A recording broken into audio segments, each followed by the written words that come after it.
The sky cracked in silence. They didn't hear it at first. No alarms, no signatures, no lights, just a flicker, like the stars blinked in confusion. Then the shadow came. From the edge of the orbital blockade, behind Saturn's static rings, it moved. One ship. Ours. I watched through the viewport as it cut across the black. No transponder, no broadcast, just mass.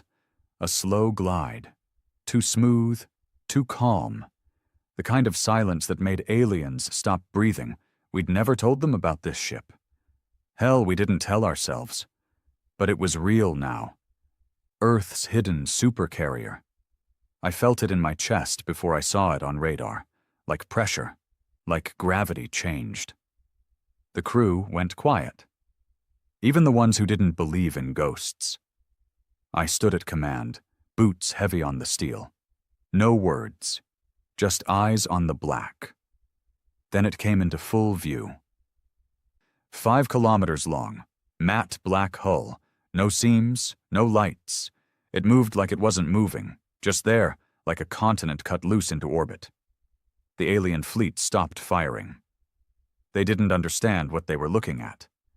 Neither did I. "Is that one of ours?" whispered the junior tech beside me. I didn't answer. It wasn't a question. It was a warning. The enemy fleet had us outnumbered. 15 cruisers, 2 dreadnoughts, multiple swarm pods. We'd lost contact with our Martian outpost 6 hours ago. We were supposed to be the last line. A distraction so evac ships could reach Europa. They were never meant to win. We were never meant to survive. But the carrier changed that. No name, no call sign. It moved past us without a sound. My ship's AI flickered, static hissed through the bridge. Then every system went offline. Dead silence. Not from damage, from proximity. The thing shut us down just by being close. And it wasn't alone. From its underbelly something fell, silent, fast, hot. It didn't broadcast, didn't open a channel. It didn't ask for permission. It just dropped. A black pod, sleek and narrow, slammed into the enemy dreadnought. 1 second later, half of the dreadnought disintegrated. No explosion. No fire. Just vanished. A clean line across the hull, like it had been cut. No human weapon ever did that before. Hell, maybe not even human, but it was ours. Built by us. Hidden by us. Now unleashed. They say humanity is fragile. Soft. Weak. They forgot we come from Earth. A planet that burns, floods, quakes. A planet that doesn't forgive. The alien fleet broke formation. Their cruisers veered. Swarm pods scattered. Some jumped. Most didn't. The carrier didn't pursue. It didn't need to. It just kept drifting forward. I watched it pass. No windows, no signs of life. Just dark metal, like a coffin the size of a mountain. And deep in my gut, I knew. That ship was never meant to defend us. It was built to end things. The silence on the bridge lasted too long. No one moved. No one dared speak. Finally, a comms tech whispered, "Do we follow it?" I looked at the black monster vanishing into space. "No," I said. "We don't follow death. We survive it." The supercarrier kept moving.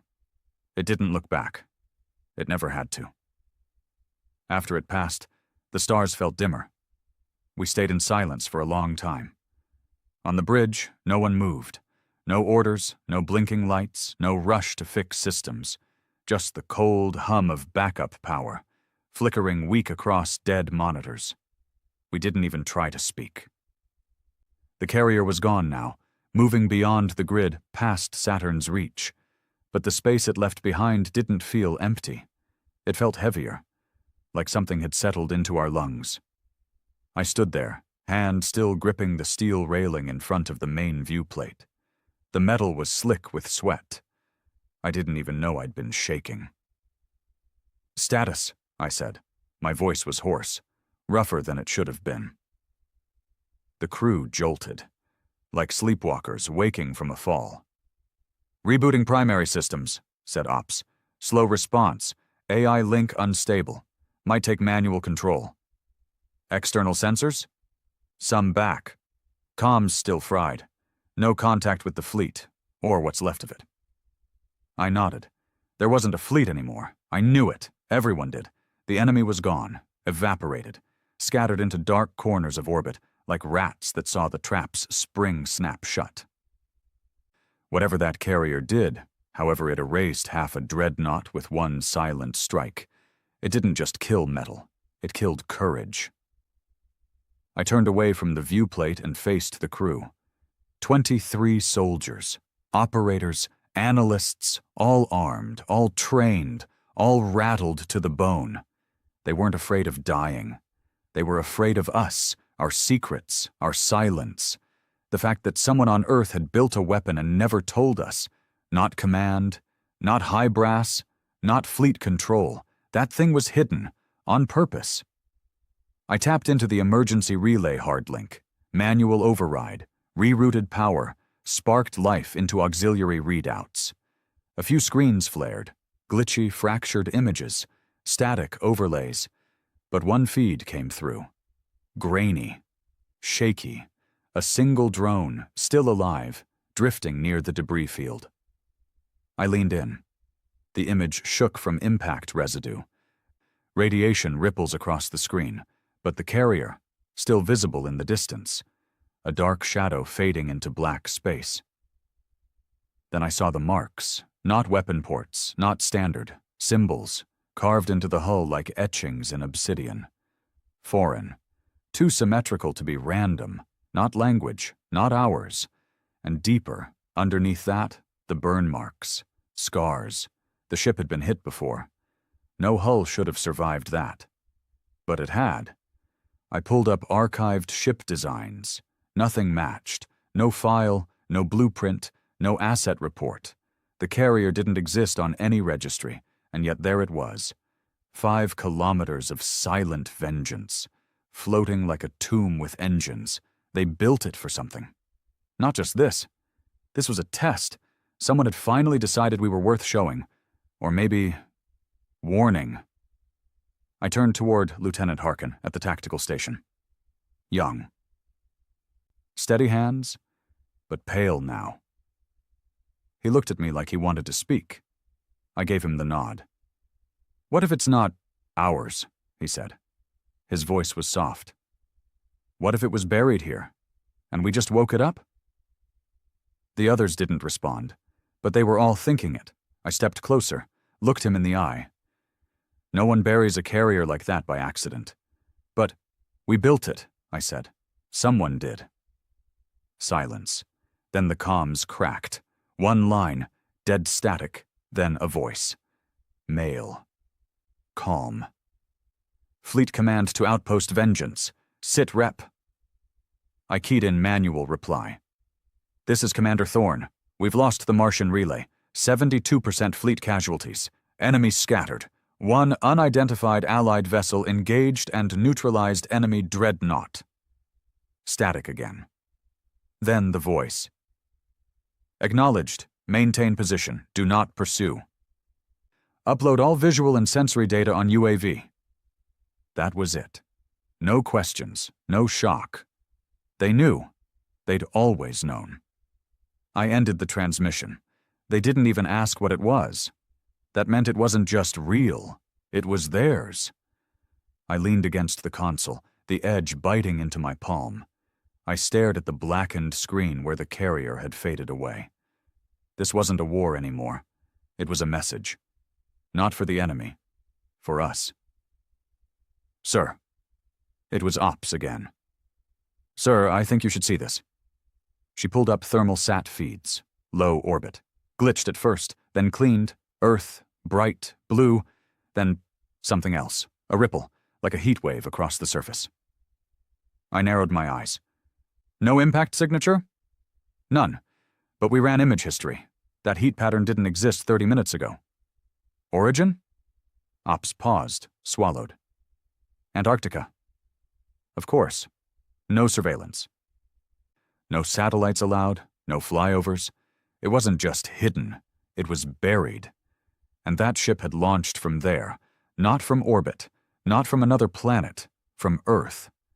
I stared at the readout, eyes narrowing on the bloom of infrared now fading across the frozen continent. Then a second signature appeared. Smaller, moving, up. Another launch, another carrier, no broadcast, no signal, just a vertical spike in heat and pressure. Then silence. I looked at the crew. Some had stepped back. One crossed himself. Another whispered, "What the hell is happening?" I answered before I thought. "We've been lied to." And I was right. This war wasn't about invasion. It was never about territory. It was provocation. They were waiting to see what we'd use. We kept our knives sheathed too long. Let them think we were easy. Soft. But someone on Earth had kept the truth sharp, hidden, and now they were unsheathing the blade. One ship at a time. I turned back toward the viewport, watched as the cold stars flickered above Saturn's rings. No more dreadnoughts, no more cruisers. The enemy was gone. But now the galaxy would know. What Earth really had. What we really were. They tried to leave. 12 hours after the second launch, we picked up their signal, fractured, quiet, panicked. The alien fleet wasn't regrouping. They weren't planning a counter-offensive. They were running. Their command cruiser had jumped toward the edge of the Helios Rift, barely within range of deep space sensors. We tracked 3 more ships limping behind it, engines hot, hulls scored and bleeding debris. No formation, no cover, just retreat. They weren't escaping Earth. They were escaping something worse. I stood on the command deck with a mug of black ration coffee cooling in my hand. Didn't drink it. Just needed something warm to hold. Something normal. The bridge had gone quiet again. Not from fear. Not anymore. This was awe. And no one had words for that. Outside the viewport, the wreckage of the first engagement drifted in a slow orbit. Alien hulls torn in half. Splinters of metal and bone, frozen in the silence of space. Our ships, too, what was left of them. Burned out husks, empty of crew. We hadn't won the battle. The carrier had. And now another was out there, somewhere, untracked, unseen. I turned to tactical. "Any word from command?" "No, full blackout." "Europa convoy?" "Still moving, slower than planned. Navigation's rerouting around wreck fields." "They make it?" "Maybe." "If the third carrier doesn't launch?" I didn't say anything. That wasn't a question. That was a hope, and hope was running thin. A sound crackled from the lower deck. Sharp, sudden, comms channel 4. Not one we used. Not one we were supposed to use. Ops looked at me. I nodded once. She opened it. Audio only, no encryption. The voice came through. Male, calm, clean, like a knife gliding across ice. "Outpost Vengeance, this is Command Node Obsidian. Deactivate all pursuit protocols. No hostile action. All remaining alien vessels are to be left unengaged. They are being tracked. Do not interfere." No one spoke. Then it continued. "This operation is now classified as Level 9. You are not to broadcast this contact. All bridge crew are now flagged for ground-side debrief. Prepare for planetary descent. Expect retrieval in 12 hours. It ended. No name, no rank, no confirmation, just an order, and the knowledge that they knew everything. I leaned against the console and exhaled through my nose. Ground-side debrief. That wasn't a debrief. That was containment. They wanted silence. They always did. Lieutenant Harkin shifted at his console. "Sir, if we go back down—" "We don't," I said. "But if they're launching more carriers, if they've had this tech the whole time, why now?" "Because someone made them use it."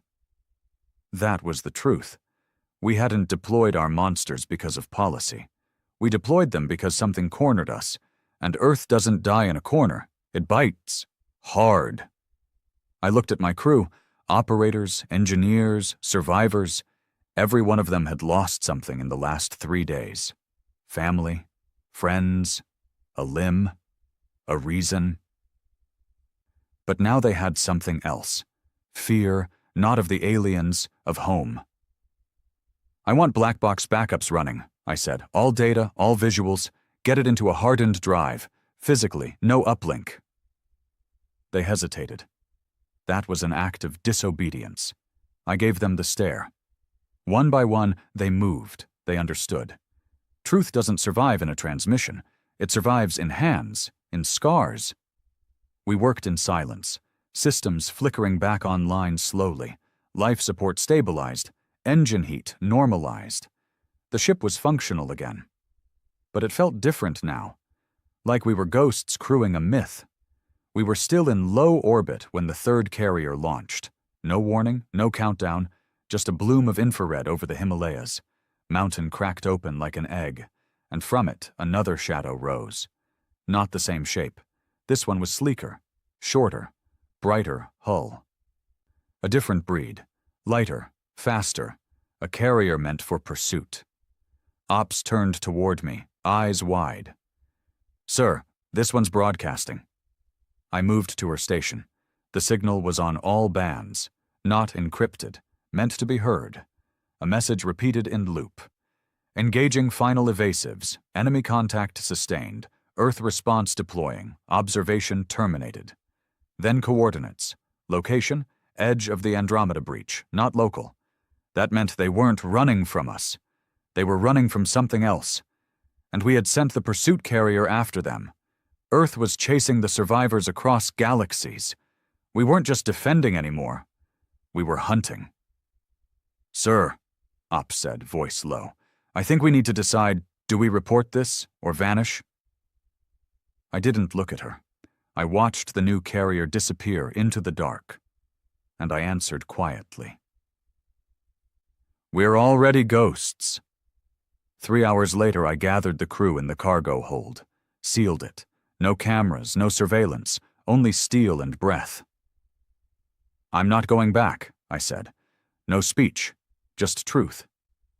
I'm not letting them drag us into a room and erase what we saw, what we know." They waited. No one moved. I looked at each of them. "You've got a choice. You follow orders, or you follow what's right." Then I showed them the drive. Cold, heavy, contained everything, every signal, every image, every death, every shadow. Someone has to carry the truth. They didn't speak, but one by one they nodded. That was all I needed. We rerouted the ship's trajectory, set coordinates for outer Mars, abandoned relay zone, dead sector, no satellites, enough power for one last burst. After that, we'd drift, but we'd drift free. With the truth. We launched 2 stealth pods, no transponders, just sealed drives, one aimed for Europa, the other for Titan. Maybe someone would find them, maybe no one would. But they were out there now. Proof. And proof is the one thing power fears most. When the fleet finally came for us, we were already gone, drifting past Jupiter's shadow. Cold, silent, waiting. Not to be saved, but to watch, to see what came next. Because Earth wasn't a world anymore. It was a warning, and the stars were about to hear it. We drifted past Jupiter for 2 days. Engines dead.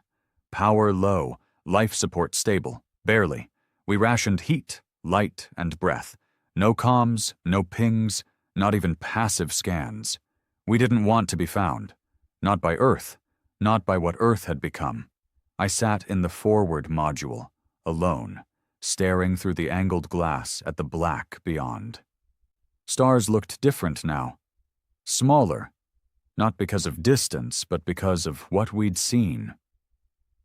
Once you see gods walk, you stop looking at candles the same way. There were 14 of us left.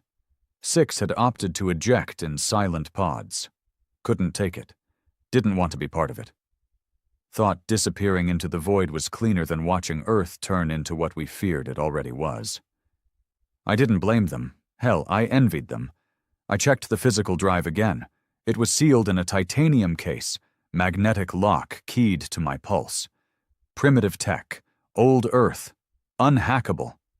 Inside, data logs, visual recordings, sensor echoes, decrypted frequencies.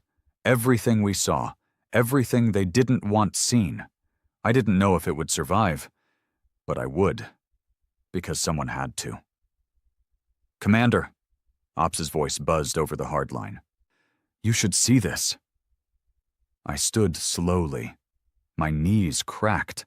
I hadn't slept in 30 hours. Sleep didn't come easy when the sky might tear open any second. I walked the length of the main corridor.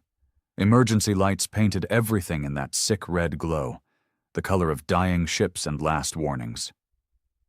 Ops stood by the main terminal, staring at the feed from our last passive scope ping. She looked pale, eyes wide but locked. What is it? I asked. She stepped back. I saw it. On the far edge of the screen, barely visible, a shape. No ID tag, no power reading, no emission trail, just mass. Stationary. I magnified. Then again. 5 clicks long, clean, flat, featureless. It wasn't the same carrier from before. It was another one. The 4th. Just sitting there. Drifting like a body. No heat signature, no signal. Like it wasn't alive. Like it was waiting for something. Ops whispered. It's been there since before we arrived. We just didn't have the resolution to see it. Why now? Because it wants to be seen.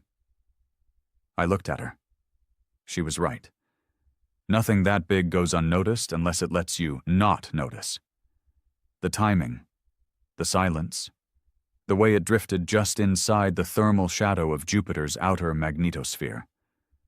Whoever was piloting that ship, or whatever was inside, it wanted us to see it now. Not earlier, not later. Now. Engineering, route power to forward stabilizers. Slowly, I said. I want to drift closer, not wake it. We aligned our vector, inching through the vacuum like a corpse in orbit. The closer we got, the less it looked like a carrier. It had no windows, no weapon bays, not even a clear propulsion system. It looked more like a shard. A sliver of some massive thing, broken off and left to float.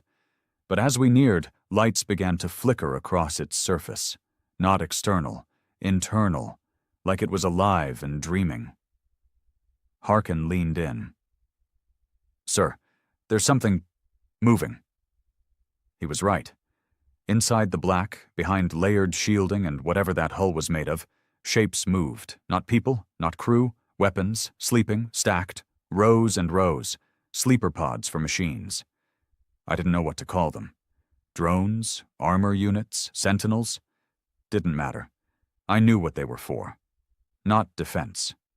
Erasure. We need to get out of here, Ops said. She was right, too, but it was too late. The lights on the carrier shifted. Not flashing, not hostile, just watching.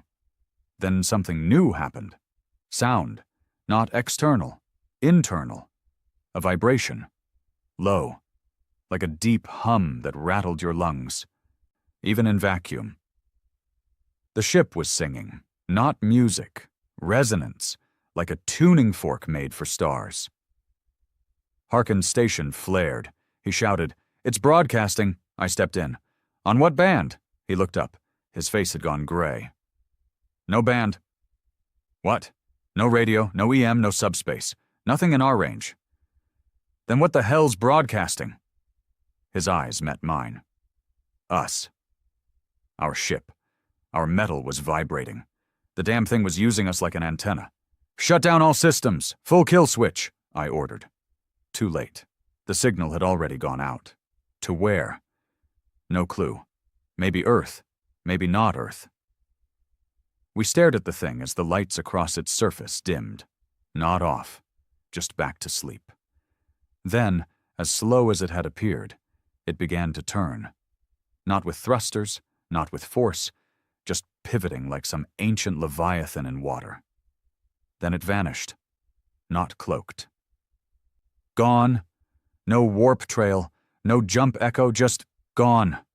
Gone in the same way a nightmare disappears when you wake up, but leaves the sweat on your back. We didn't speak for hours after that, just drifted. The drive was still in my hand. Now heavier. Not because of what it held, because of what it didn't. That fourth carrier hadn't attacked, hadn't warned. It had spoken. And we had no idea what we'd just said back. It happened 6 hours later. The comms lit up. Every channel, every language, every frequency, not just ours. Alien, hybrid, dead dialects, old Earth tongues. The same message, over and over. We saw you. We hear you. You are not hidden. Then silence. No source, no return path, just presence. My crew gathered on the bridge again. 14 survivors, veterans, officers, fighters, all of them pale. Ops said, "They're not talking to the aliens, are they?" "No," I said. "They're talking to us." Harkin whispered, "We woke them." I shook my head. We didn't wake them. We reminded them. He didn't ask of what. He already knew. Earth had tried to bury something. Not tech, not weapons, but a truth. That the only thing scarier than our enemies is what we become when we have nothing left to lose. Later, I watched the crew sleep. Scattered across the hold, wrapped in thermal blankets, backs to cold walls. No lights, no heat, just breath. I didn't sleep, couldn't. My body ached. My hand throbbed from gripping the case. My heart felt slow, not from fear, from weight. There was no going back, not to Earth, not to normal, not to peace. Even if we made it, they'd erase us. Not with bullets, with forgetting. They'd call it hallucinations. Radiation trauma, false signals, rogue AI. They'd spin it until even we didn't believe ourselves anymore. But I'd still have this case. And they can kill a man, but they can't kill memory. The pod I launched to Titan would take weeks to reach orbit. But once it did, it would broadcast once on an old Earth pirate band, long-range, analog. To anyone listening, not to scream for help, but to whisper a warning. Earth is not what you think it is. It never was. The pod didn't scream when it left. It whispered. We launched it from the belly of the ship, cold and unlit, its shell wrapped in radar-dampening plates. It wasn't fast. It wasn't armed. It wasn't meant to survive a fight. It was meant to arrive. That was enough. We watched it drift from the viewport, disappearing into the dark with no trail behind it. Just another speck in the void. But inside it carried everything. The logs, the recordings, our signatures, blood samples, flight paths, ship IDs, names, ranks, everything Command would bury if we let them, and something else. Our voices, not speeches, not hope. Just each of us alone in the comms booth saying one truth. Mine was simple. We saw what Earth truly is. If you hear this, don't look back. After that, the silence felt earned. Not peaceful. Just deserved. We rationed power, cleaned the filters, patched the cracks. There wasn't much left to do except wait. Hope the pod slipped through the net. Hope Titan's orbital rings didn't tag it and toss it into deep space like so much trash. We couldn't send more, fuel wouldn't allow it, and truth only needs to escape once. On the fourth day, the stars changed. I was the first to see it. Sitting in the forward crew module, chewing on dried rations and trying not to count the heartbeat gaps in our artificial gravity. You spend enough time staring at the void, and you start recognizing patterns. Motion, color, pulse. This wasn't a ship. It was a glow, faint, red, like an ember drifting across the edge of vision, but it wasn't drifting. It was circling. "Harkin," I called. "Forward scope. Zoom. Passive scan only." He leaned into the console, tapped keys, slow, quiet. His breath caught halfway through. "It's not on radar." "Infrared?" "Nothing." "Visual only?" He nodded. It's just there." I stood, stepped toward the screen. And there it was, a red light, faint, too smooth to be natural, no strobe, no flicker, like a dying star frozen mid-thought. It was watching us. It wasn't a drone. It wasn't a carrier. It was a signal. "I don't think that's Earth tech," Harkin said. "No," I said. "It's not." Because Earth didn't warn before it came. But something else did. The next 4 hours were worse than battle. We didn't speak. We didn't move. We just watched it hover in the black, that single red dot pulsing with quiet menace. It never got closer, never sent a transmission. But every time you looked away and then looked back, it had shifted, just slightly, enough to remind you it was alive. Ops tried to run a spectral analysis. The system crashed, not from overload, from corruption, like the signal rewrote it just by being looked at. It had no mass, no heat, no broadcast. But it was there.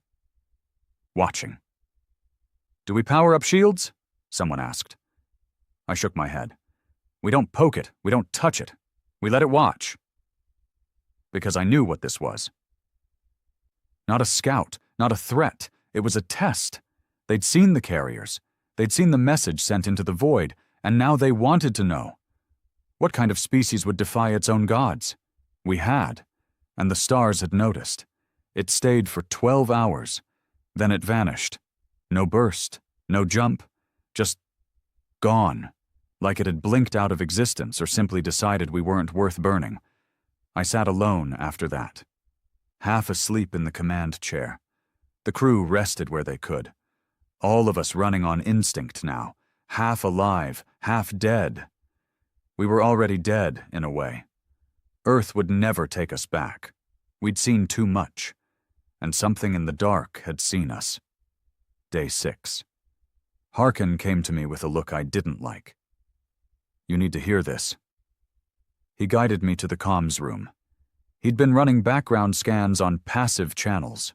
Nothing active. Nothing outbound, just listening, and buried in the static was a voice. Old, male, human, broken English, accent thick, not from Earth Prime. The transmission was faint, looped, but I caught the words. "This is Zeta Colony 8. If anyone hears, they've come. They said Earth sent them, but they're not human. Not anymore." Then static and blood. The frequency was stained with some kind of binary code, garbled, encrypted. Harkin was pale. "Sir, this colony was listed as abandoned after the first Xyrix assault. We assumed it was wiped." I shook my head. "No, they were silenced." "By who?" I looked at him. He already knew. Earth didn't lose colonies. Earth cleaned up. I ordered full encryption of the signal, stored it alongside the rest of our black box data. It wasn't just about the supercarriers now. This was bigger. They were deploying, not just in defense, not in retaliation. They were moving across human space, wiping loose ends, silencing records, killing the pieces of history that didn't match the narrative. And we were next. We didn't wait. I issued a final order. Scatter. Every crew member took an escape pod. Timed launches, silent paths, random vectors. Some headed toward asteroid fields, others toward forgotten outposts, a few straight into the void. None back to Earth. Each pod carried a piece of the drive, split and scrambled. No one had all of it, but put together, they could rebuild it, if they lived. When it came time for mine, I didn't hesitate. I left last, floating alone in the dark, cold air licking my suit as the pod hummed to life.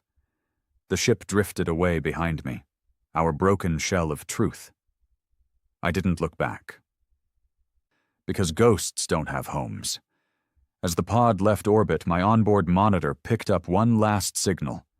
Faint, but real, visual only. A black carrier, longer than any we'd seen. No lights, no movement, but across its hull, words burned in deep red paint.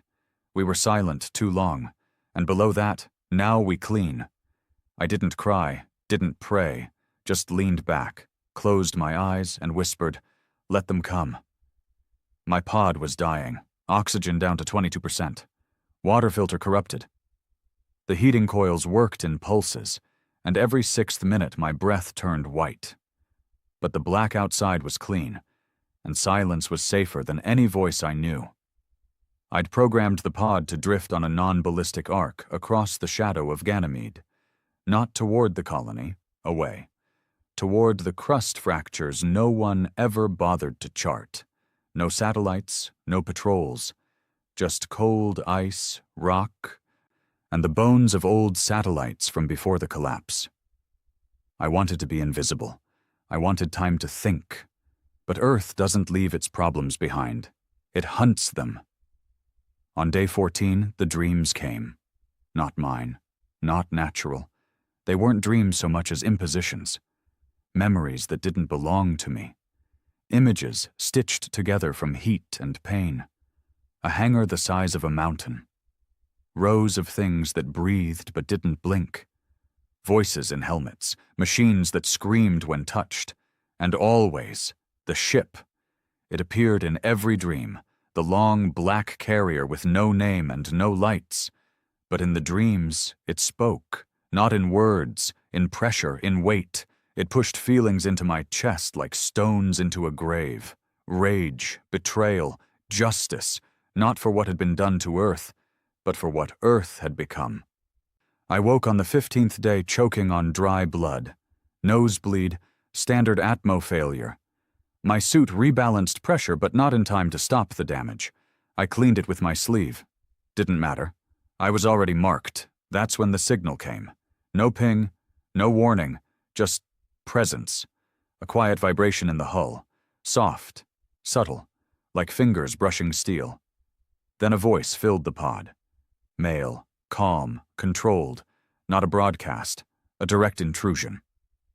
"Commander Thorne, Protocol 9 has been breached. You are in unauthorized possession of classified sensory logs. Release all data to the orbital oversight grid and prepare for retrieval." I said nothing. Didn't need to. They couldn't see me. Not in this pod. No uplink. No biometric tag. But they knew.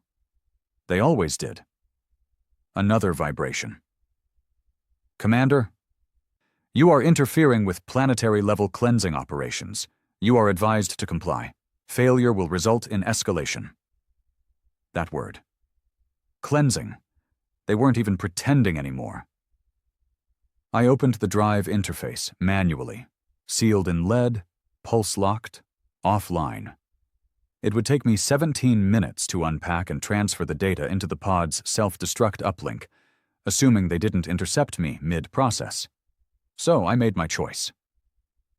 I didn't send the data to Earth. I sent it to everywhere else. 4 encrypted pulses, shortwave bursts, Europa, Titan, Ceres, Lagrange Point 3, old colony outposts, abandoned research rings, pirate listening posts, places where human shadows still lived in defiance of central authority. I scattered the truth like ash. No map, no flag, just pieces of a corpse waiting to be remembered. The response came in less than 6 minutes. I felt it first, that low-pressure tremor behind the eyes, then the cold spike in the air, then the scream. Not mine. The pod's. The hull tore open not from outside, but from the inside. Metal peeled, panels bent inward, like the pod had been gripped by invisible hands and unfolded. I floated in silence, exposed to vacuum, but still alive. Something held my breath steady, kept the blood from boiling, kept my heart from bursting. I drifted slowly, arms limp, eyes open, watching as the void shaped itself. A shape emerged from nothing. Black, seamless, a ship, not like the others, smaller, faster, like a knife instead of a sword. It stopped less than 200 meters from my position. No lights, no signal, just intent. Then I heard it again. The voice, same tone, but this time, quieter. Not a command, a confession. We didn't build them to save us. Pause. We built them to remember who we used to be. I didn't understand at first. Then the ship moved, silently, swiftly. It passed beneath me like a shadow gliding across a grave. And as it did, I felt it. Not gravity, not pressure, memory. The carrier's presence forced truth into me like a broken bottle. Flash images. The first test site. Underground. No atmosphere, no gravity, just fire and ash. The first prototype. Nothing but a command core welded into sentient steel. No AI, just rage given form. Then the decision. Command authorized the silence directive, a plan to create not weapons, but reminders.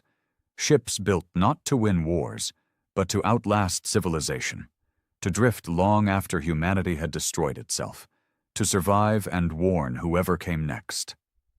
But something changed. They didn't wait for the end. They launched them early, not as guardians, as executioners. The voice returned. This time inside my skull. No sound, no vibration, just knowing. They don't serve Earth, not anymore. They serve memory. They serve consequence. The ship pulsed once, its hull rippling like liquid shadow. Then it vanished, gone again. No burst, no trail, just silence. I drifted unconscious for 7 hours. Woke up inside an old relay ring. Orbital platform abandoned 50 years ago. No working systems, just passive solar blankets and a cracked oxygen scrubber. But someone had dragged me here. My pod was gone. The drive? Still sealed. Still pulsing. I wasn't dead, and I wasn't alone. In the darkness of the station, someone had scrawled a message in burnt carbon across the floor. We saw it too. Now I wait. Scrubbers are stable, rations low. I sleep in shifts. Keep the drive in a cold lock under my arm. Talk to it sometimes, not for answers. Just to remember I'm not the only one who knows. And I wonder, how many others are out there? How many ghosts are drifting in the dark, carrying scraps of the truth like me? How many have already been silenced? How many ships has Earth launched since we vanished? How many more cleansings will there be? No one answers. Only silence. But even silence has a shape now. And its shape is us. The first voice I heard in 22 days wasn't from Earth. It was from a dead woman. Her name wasn't important. Not anymore. Not when her lungs had failed a decade ago in one of the early purge colonies. But her voice, the recording, still played. Looping. In the corner of the relay station's storage bay, I found an old black box recorder hooked to a cracked solar panel. The screen was dusted over with carbon, fingerprints frozen into its casing like scars. But when I brushed it off, it lit up. One message. Short. Damaged. If you're hearing this, they didn't finish the job. Earth sent them to erase us, but we buried a piece. They don't want survivors. They want silence. Then it cut. It wasn't desperation I felt. It was familiarity. We were just the next link in the chain, the next group to see something we weren't supposed to and pay the price for remembering it. I stayed in that relay station for 9 more days. Alone. The bones of old tech kept the power just high enough to warm a room. My suit recharged slow. Water recycled on filters 2 generations past failure. I patched them with metal from an old pressure door and wired them to a solar tether. It held. I slept on the floor in shifts. 2 hours on, 3 off. Never full sleep. Always waiting to hear the hull tear again. But it didn't. Because I wasn't the threat anymore. I was just a reminder. The carrier didn't return. But its effect did. On the 30th day, I caught another signal. Weak. Guttered. Old analog transmission bouncing off Jupiter's belt. Something ancient. One of the black pirate arrays we used to use before command shut them all down. This one shouldn't have worked. But it did. I caught 4 words. Carrier breach, fleet gone, then static, then another signal. Mars black site purged, civilians terminated. And then, Supercarrier turned inward. Repeat. It's facing Earth. I stared at the screen for 5 minutes. Didn't move. Didn't speak. If it was true, they lost control. The ship, the one we saw from orbit, wasn't just drifting anymore. It had turned. And if its nose was pointed at Earth, something had shifted. The knife they used to silence others was now looking back at its maker, and Earth didn't build things that forgave. 3 days later, I found another survivor. I was half dead, searching an abandoned EVA pod cluster that had broken loose from a lunar mining ring decades ago. I'd tracked a faint bio sign, residual, likely nothing. But I had to know. She was inside one of the pods, thin, gaunt, burn scars across half her face, oxygen low, but alive. She didn't speak at first, just stared at me like I was a hallucination. Then, finally, when I handed her a ration bar, she said, "You're one of them, aren't you?" I waited. She clarified. "The ghosts." I nodded. Her name was Rhea, former communications tech, Europa Division. She'd gone silent after one of the black site purges, had been drifting ever since, living off static and hope. She didn't ask about Earth. She asked about the carriers. Are they human? I gave her the only answer I had. They were.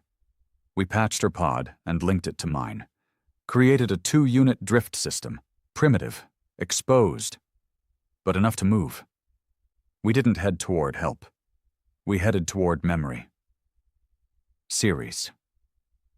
One of the first places they tested the deep core AI, the mind frames that made the carriers possible, before they learned to weaponize them, back when they thought they could contain what they built. The place had gone dark 27 years ago. Classified as an internal systems accident, everyone knew that meant a massacre. But maybe someone buried something there. The drift took a week, no navigation, just blind burns and solar gravity slings. During the 5th night, Rhea woke me with a whisper. "They're cleansing Venus." I sat up. Cold air stung my face. She showed me the signal. Low band, fragmented, faint, but unmistakable. Command vessel overridden. All orbital habitats targeted. Cleansing active. Another colony, gone. And not because of war, because they remembered something Earth wanted forgotten. We didn't talk about it. There was no point. You don't mourn in the middle of a storm. You endure. We reached Ceres orbit on the 8th day. The station was there. Barely. Broken in 3 pieces, spinning slowly like a corpse, still twitching in vacuum. No power, no signals, but something glowed inside the largest fragment, deep, buried in the core, a pulse, dim, blue, slow, like a heartbeat on life support. We docked manually. I went in first. Steel groaned under my boots, air stale, dry, smelled like dust and rot. We followed the pulse. 4 levels down, inside a sealed cryo chamber we found it. Not a person, a core. Encased in lead and obsidian plating, tied to a half-dead AI mainframe older than either of us had trained on. Still active, still watching. We powered it with what little we had. And it spoke. Not words. Images. Like the carrier. The memory flooded into our minds like smoke through a vent. They hadn't built the carriers alone. They had found something. Deep in Europa's ocean. Buried in the crust of an alien moon. A structure. Not alive. Not machine. Something between. And they copied it. Badly. Crude. But effective. What Earth called supercarriers weren't just ships. They were translations of something older, something forgotten. And now, the originals were waking up. We downloaded everything. The data was fragmented, corrupted, but real, proof. that the carriers weren't Earth's alone, that the design was stolen, that the memory inside them, the anger, wasn't ours. It was older. We sealed it, protected it, then prepped another pod. We'd launch it toward Pluto's dark side. Let it drift, not as a message, as a beacon, for others like us. The ones who'd seen too much, lost too much, chosen silence because screaming never worked. Ghosts. Let the ghosts find each other. Let the ghosts remember. We weren't saviors. We weren't heroes. We were the ones Earth left behind. And now we carried the weight of a truth no one wanted to hold. But someone had to, because the carriers were no longer tools. They were judges. And soon, very soon, they would turn fully around and look back at the world that birthed them. And Earth would finally understand. Some silence can't be controlled. Some weapons don't come back. Some ghosts don't forgive. The beacon launched. No fanfare, no countdown. Just a pressure hiss as the pod detached and drifted out from Ceres' broken cradle, the glow of its encrypted memory pulsing like a wound in the dark. Inside it, everything. The data from the AI core, the carrier logs, the erased colonies, the voices of the dead, and something more, something I hadn't expected. A final record from the core. Visual. Time-stamped 23 years ago. A live feed of the first Supercarrier launch. Not from Earth, not from any shipyard, but from deep beneath the Indian Ocean, a black hole torn in the water by force, not gravity. No ship rose. The sea split. And what came out wasn't built. It had always been there, waiting. Human engineers on the decks below tried to control it. They attached signal relays, pressure locks, biosinks. They never succeeded. They didn't command it. They awoke it. The Earth didn't create the first carrier. They freed it. We didn't sleep after that. Rhea and I sealed off the Ceres station, scuttled the dock, burned all systems. No trace left behind. Not for Earth, not for the carriers. If they wanted to find us, they'd have to look, really look, and we'd see them first. It was on the 43rd day that the Earth sent a final message. Not through comms, through presence. We picked it up from a thermal scope scavenged off a dead recon drone. It was drifting just past the orbit of Mars. No drive signature, no weapons, just silence. But it wasn't a ship. It was a relay. New model. Earth military issue. AI-guided. Its message was simple. Broadcast in every known language. Voice of a woman. Calm. Almost kind. All unauthorized carriers have been neutralized. Your actions are in violation of Global Harmony Protocol. The unauthorized data you possess contains falsified records. Earth requests peaceful return and debrief. A new world is waiting. It ended with coordinates. Not to Earth. To New Earth. I looked at Rhea. She shook her head before I even spoke. We didn't need to answer. They'd lied with a straight face. Again. But I noticed something else. They weren't offering threats anymore. They were offering promises. That meant they were afraid. Good. Let them be. The carriers returned 3 days later. All of them. Not one. Not 4. Dozens. Hundreds. They appeared like shadows uncoiling from the black. No drive trails, no formation, just mass. Silent and inevitable. A wall, across the edge of the solar system. None of them pointed toward the stars. They were all facing inward. Toward Earth. No signal, no demand. Just presence. That's all they needed. That's all they'd ever needed. Humanity had forgotten something. Power doesn't always shout. Sometimes it waits. Quiet. Patient. And when it moves, it doesn't announce itself. It just ends things. We intercepted a last burst transmission from Luna. A general, female, unnamed, breathless. Her voice cracked with panic, even though she tried to control it. They're not responding. We tried to deactivate them. Signal override failed. They're not under command protocol anymore. They've... Static, then screaming, then nothing. We never heard from Earth again.